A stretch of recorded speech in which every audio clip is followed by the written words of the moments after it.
Can you believe that October is right around the corner? Time really flies, doesn't it? Now, a lot of people look forward to October.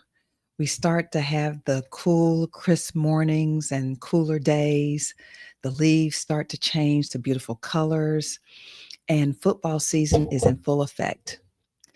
But let me let you in on something. You know what else is in full effect? Layoff season. October is the month when a lot of companies tend to initiate mass reductions of their workforce. Now, in another company years ago, in fact, this was early in my career, a particular company, we called it Black October because every October we knew that the HR department was going to be busy supporting our leaders, reducing their headcount. And over the past 25 years that I've spent in HR and Fortune 500 companies, that has been the case. And I've spent, without a doubt, almost every single October managing layoffs, working with leaders to decide who's going to stay and who's going to go, participating in town halls where we're, making the announcements to those who are leaving and those who will be staying behind, and conducting Q&As with employees. And so in addition to that, I've also been on the receiving end 4 times myself. So I've been in your shoes. I have gotten the dreaded email or gotten on a video call and you see HR there and been told, thank you, but your services are no longer needed. So I know exactly how it feels. Now, based on all of that experience being on both sides of the table, I've gotten really, really good at learning the signs to look out for. And that's what I want to share with you, especially as we're getting ready to head into October. I want to share with you the signs you need to look for so that you can get ready. Okay. So, with that, welcome to Exit to Excel. My name is Latanya. They call me LT, and I am your untraditional HR business partner and the one that is actually on your side. Now, if you've been joining me on this journey, then welcome back. Good to see you. And if this is your first time, then welcome. Now, you may be asking yourself, what makes this podcast any different from the other ones you may see? Well, let me explain. As I, just mentioned, I've been working in HR in Fortune 500 companies and other high growth organizations for the past 25 years. And I have been the one delivering the news to employees.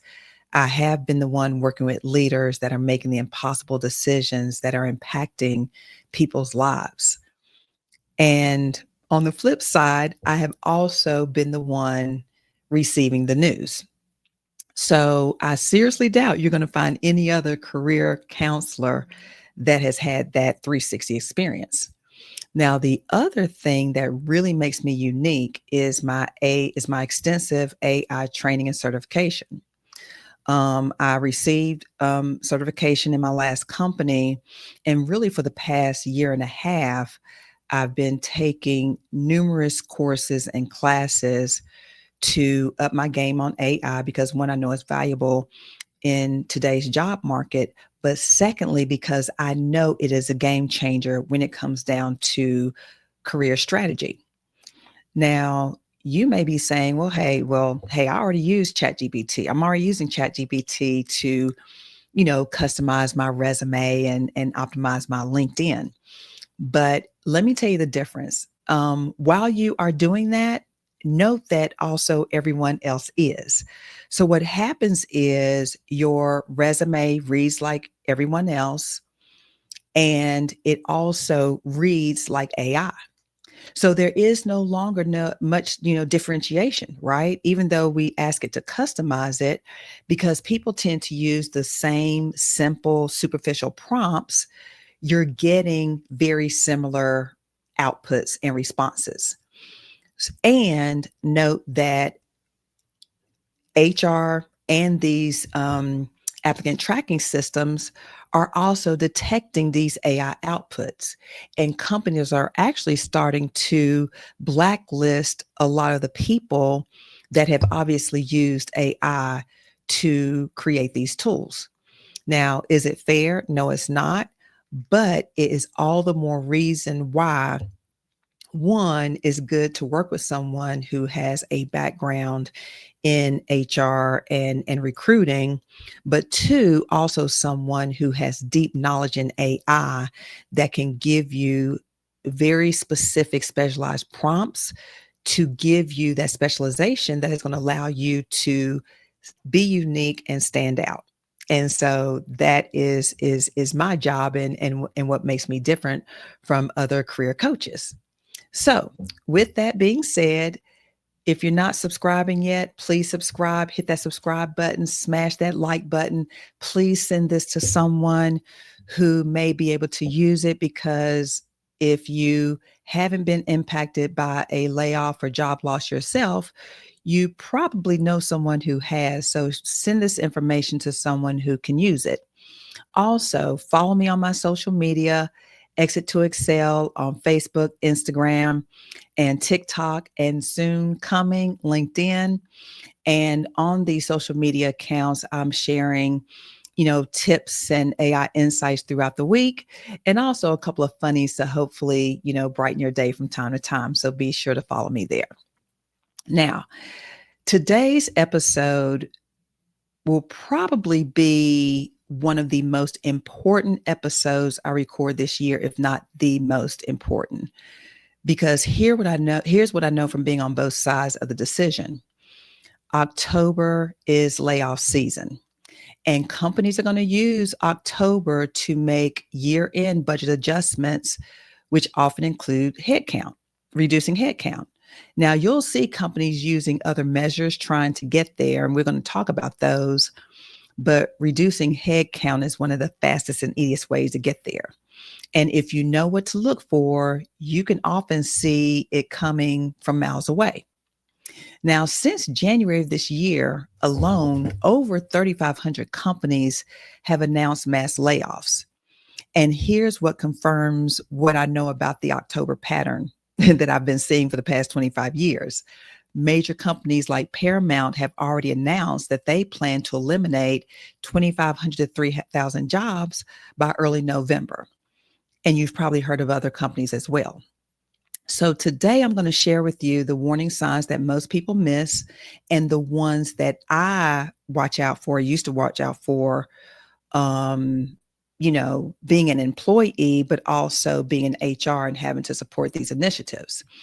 Now, this isn't about making you nervous or creating paranoia, but with 48% of Americans currently having layoff anxiety, and 21% of companies expecting to conduct mass layoffs this year, this is about giving you power to protect yourself and being able to start preparing strategically. So let's get at it. Okay, so let me start with why timing matters. Now, most people think that layoffs are random, that, I don't know, companies or executives wake up one day and say, hey, let's lay some people off. It really doesn't work like that. There's a lot of planning involved in the background that most people aren't aware of, and maybe I'll talk about that one day. But there are predictable patterns that you can see. And October, again, is peak season for a lot of these mass layoffs. Now, why is that? As I mentioned, companies are looking at their Q4 numbers, and they're trying to hit their year-end targets, what they committed to. If they're behind, layoffs are the easiest way and the fastest way to cut costs and boost their bottom line. Now, even if they are ahead, companies may still choose to reduce their headcount in order to beat expectations and impress their shareholders.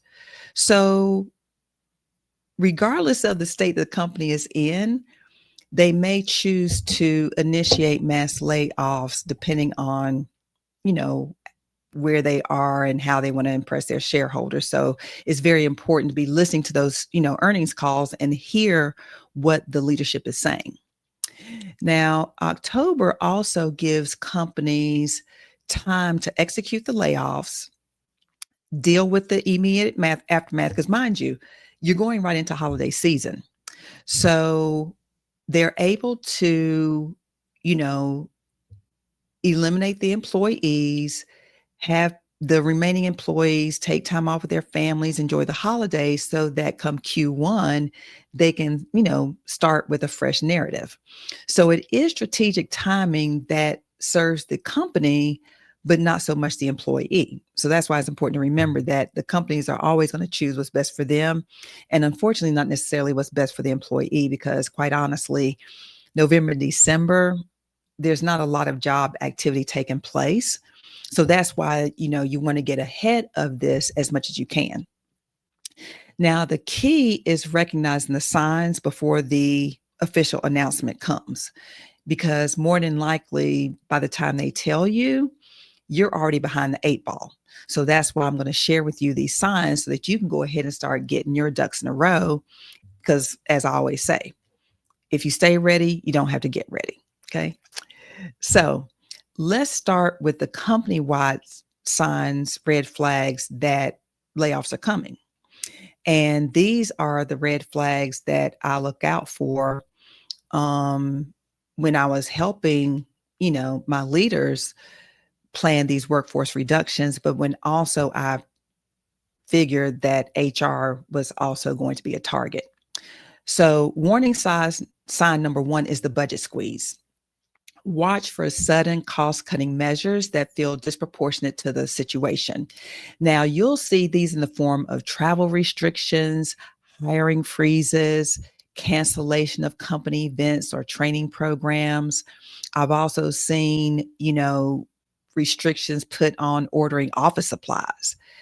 When you see companies starting to cut that kind of stuff, they are trying everything as a last resort before they start cutting their people. But trust and believe, if they aren't able to cut the cost through those measures, the people are coming next. Now, I'm going to share with you an AI prompt that you can use to track this. And it is: monitor my company's recent announcements and changes. Look for patterns in cost-cutting measures, project cancellations, and resource restrictions. Has executive leadership announced intentions to reduce headcount in earnings calls or with shareholders? Help me identify if these align with pre-layoff behavior patterns. Ask me any questions you may have to execute this task successfully. Because, what you'll find is that a lot of companies, as I mentioned, even with Paramount, a lot of the major companies will announce their intent to reduce headcount. But a lot of times you can do some additional research. Now, for this particular prompt, I like to use Perplexity, because Perplexity is going to go beyond your press releases and that kind of thing. So Perplexity, if you don't know, is another AI tool that is being positioned to replace Google. So instead of Googling, we may start perplexing. Okay. So whenever I'm doing any kind of research or benchmarking, I like to use Perplexity, because Perplexity is going to go deep. It's going to check your Reddit boards. It's going to check your Glassdoor. It's going to check your Nextdoor. It's going to check your LinkedIn. So that's why I like to use Perplexity for exercises like this, because a lot of times you'll find that the employees on the ground tend to know stuff that we have no idea how they found out, right? We'll give these initiatives all kind of fancy code names, but inevitably the word gets out and people get to talking. So I like to use Perplexity for that particular AI prompt. You can thank me later. Okay, warning sign number two is reorganization speak. Now, when you start hearing buzzwords like right sizing and optimizing and strategic alignment, realignment, this is usually speak around layoff preparation. So when you hear executives start talking about becoming more efficient or focused on core competencies, you may very well start to see departments either consolidating or disappearing altogether. Warning sign number three is the executive exodus. This is when you'll start to see key leaders leaving suddenly and they're not being backfilled. Okay. So a lot of times senior people will know about layoffs before they're announced, and they'll jump ship to protect themselves and not have to deal with it. Or they know that their role may be impacted, so they want to get ahead of the curve as well.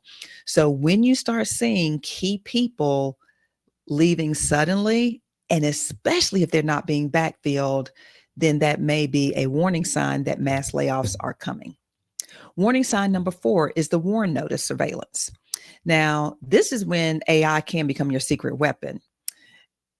Companies companies are required to alert the state of mass layoffs 60 days in advance. And a mass layoff is considered to be 50 employees or more, or I think it's like 33.5% of their workforce. But they're required to file this with the state. So a lot of times, if they're going to file it with the state, they have to notify the employees as well, because of course the word will get out. So a lot of times you can do a search, with the state to find out if any warn notices have been filed. And you can also check your Department of Labor website as well. So look for those warn notice filings as part of your research. Warning sign number 5 is the communication shift. Now, this is where you have to be really kind of diligent and watchful and trust your gut.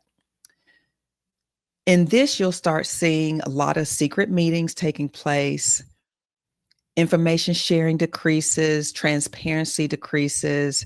You may see town halls starting to get canceled or postponed. And the discussion in them may be kind of vague and more corporate-like. So when you start seeing those signs, then know that something may be coming. Now, another warning sign is vendor payment delays.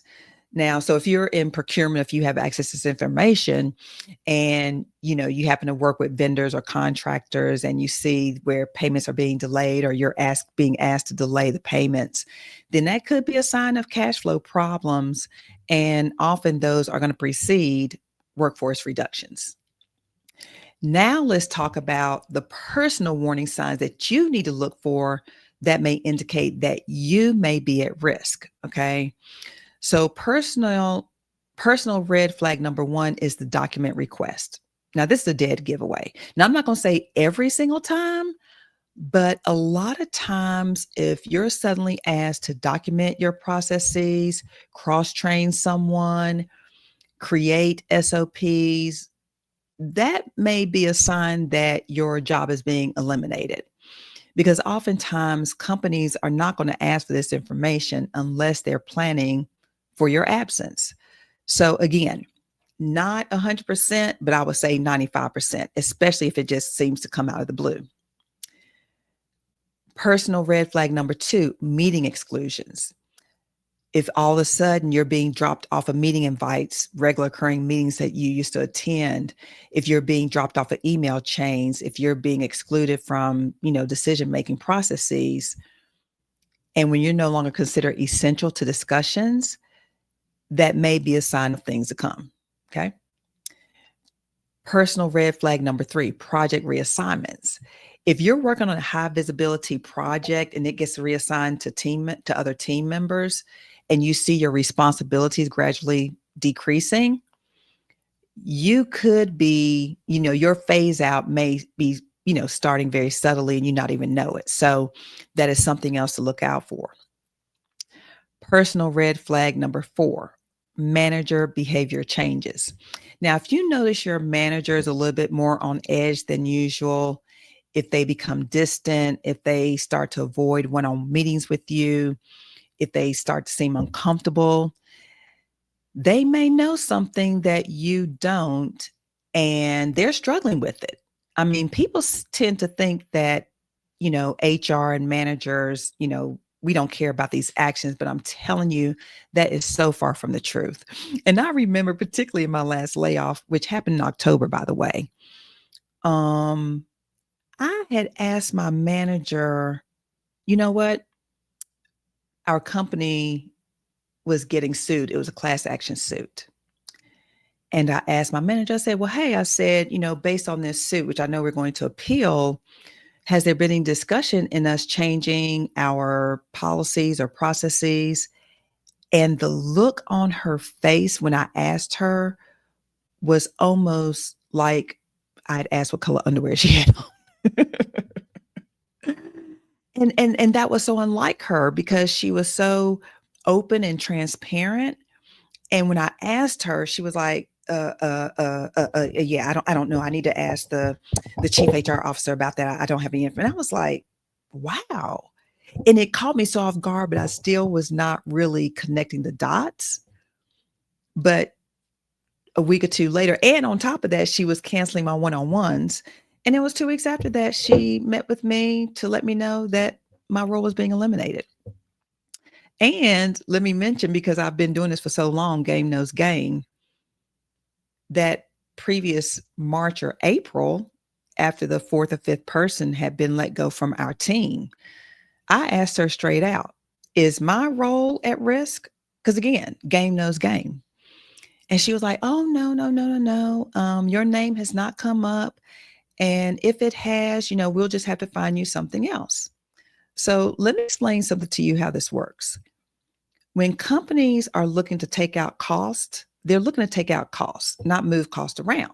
So when she said that, one, I knew that, it was a lot easier said than done. And two, they're going to be looking to cut out costs. They're not going to be looking to move my costs somewhere else. So that's when I started I started getting my things in order, right? But again, I was not paying attention to the October month. That had completely fallen off my radar. And so that's why I'm sharing it with you is I'm telling you, October, you may see a lot of these actions taking place. Now, personal red flag number 5 is our last one, your performance review timing. Now, if you all of a sudden, are being met with to go over your performance review, or now every single thing you do is being documented and it appears that a paper trail is being built, then that could be a sign of things to come, because sometimes we have to, a lot of times we have to justify why we keep some people and let others go. And we ask managers, where's the documentation? If this has been a problem with this employee, where's the documentation? So if all of a sudden you get the sense that they're trying to start a paper trail and document issues with your performance, then that could be what's going on behind the scenes. Again, I don't want you to be paranoid or anything like that. I'm just making you aware of some of the red flags that you may see when there is a mass layoff that is planned, or if your particular role may be in jeopardy.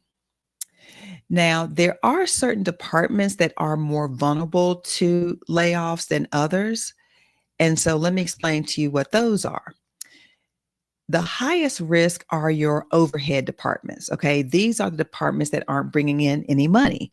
That is HR, marketing, communications, training, basically anything that doesn't directly generate revenue. It could be, facilities, maintenance. They're not bringing in money, so it's easy to cut there. Your medium risk departments are your IT support, finance roles that aren't essential, project management, and business development. Now, while they aren't revenue generating, they are often supporting revenue generating functions. So that's why they're kind of in the middle, because your overhead is going to be probably touched first before you get to these departments here. Now, your lowest risk are your sales departments, not sales support, core operations, engineering, and customer service, because they are needed to keep the lights on. But even so, if you can't justify the business to have all of these roles in place, then some of those roles are going to be cut as well. Okay. So again, if you see that the entire company is struggling, you're steadily losing clients or customers, then you don't need as many employees to support these functions. So that's why it's important to kind of take a look at the entire picture to get a fair assessment. Now, what do you do when you see these signs? Okay. If you're recognizing these signs, I want to give you a clear action plan. Your immediate actions are to, 1, update your resume in LinkedIn immediately. When I asked my manager back in March or April if my job was at risk, and she told me no, but if it ever was, they'd find me something else. That's the first thing I did. I started working on my resume and my LinkedIn. Okay. The second thing is you want to do is start documenting your achievements. And I mean with numbers, right? Because again, that is what is going to strengthen your personal brand, your headline, your summary, your brag stories, and your interviewing. Anything that you can quantify. So you want to go ahead and start documenting those things. Scrub your emails, scrub your files. Go ahead and start documenting those things so that you already have them in place so that when they do meet with you and your access is terminated, you've already gotten everything that you need. The third thing is export your work contacts to your personal accounts. Now, I know a lot of companies have very secure systems and you may not be able to download stuff, but here, if you need to take screenshots and take screenshots, okay? But you're going to want those work contacts because you're going to want to be able to contact them if and when you're separated to ask them for recommendations, endorsements, and things like that. So make sure you export those work contacts, email address, and phone numbers if you can. Save examples of your best work. You want to keep those for your own portfolio. And then finally, research your legal rights and your company severance policies. A lot of major companies have what they call an ERISA plan, and the ERISA plan outlines the severance that people get, right? And the severance is often dependent on your tenure and your level. It is good to know that in advance. Research your unemployment benefits for your state so that you have a good idea of what you're going to get in the event you're separated. And now for your strategic moves. Go ahead and increase your visibility on high impact projects because if you are involved in a high impact project, they're probably not going to want to pull you out. So that is a way to kind of get some stickiness, so to speak, in the organization. Also, volunteer for cross training and essential functions because when companies like separate employees, the work has to go somewhere, right? Most often you just can't eliminate it. So the more you know and the more you can do, the more valuable you are. So volunteer to be cross-trained in the functions that are deemed essential. Thirdly, build relationships outside of your department. I have been in companies where, in fact, even in my last company, we had a manager whose account had ended and the client chose not to renew. And because we had worked with him and we thought the world of him, hi Fred, we shopped him around. We were determined that we were going to find another account for him to be placed on because we didn't want to lose that talent. So if you're able to build those relationships outside of your immediate department, then you're able to go ahead and start networking early before they come to you to let you know that your role has been eliminated. Also, start networking externally, but you want to do that discreetly. Don't put the open to work ring on your LinkedIn yet, okay, if you're still working for the company. But you can do it on the back end of LinkedIn and let them know that you are open to opportunities. You can also go ahead and send emails and such to people in your network to let them know that, hey, I've decided to start, pursuing some other opportunities. This is what I'm looking for, this and that, this and that. So just do kind of like a soft, discreet networking approach. And then finally, prepare your F48 materials in advance.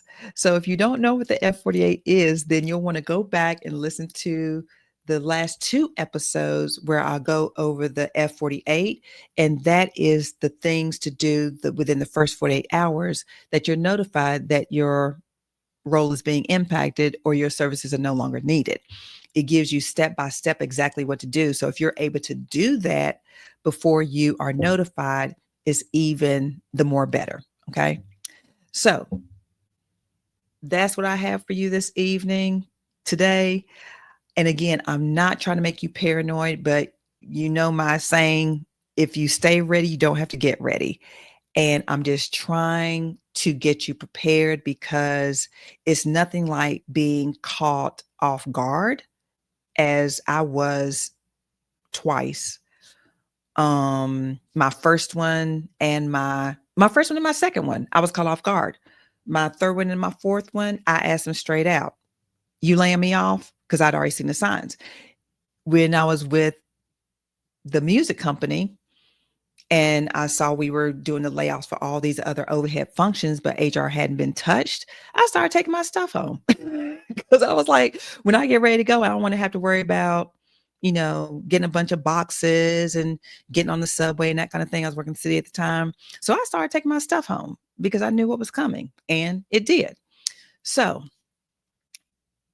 in my 25 years of doing this in HR, I found that the people who tend to survive layoffs the best are the ones who saw them coming and were able to strategically prepare. So hopefully I've given you enough information to get started with that. So with that being said, this is what I want you to do for this week. I want you to do an honest assessment using the warning signs I gave you. It's mid-September. So you may start to see some of these things into play right now. And, if you start to see some signs, then go ahead and start getting your ducks in a row. Look, feel free to reach out to me. You can comment below, ask me any questions you have, or if you see some signs you're not sure, you want to, run them by me, send me a DM. I'll let you know.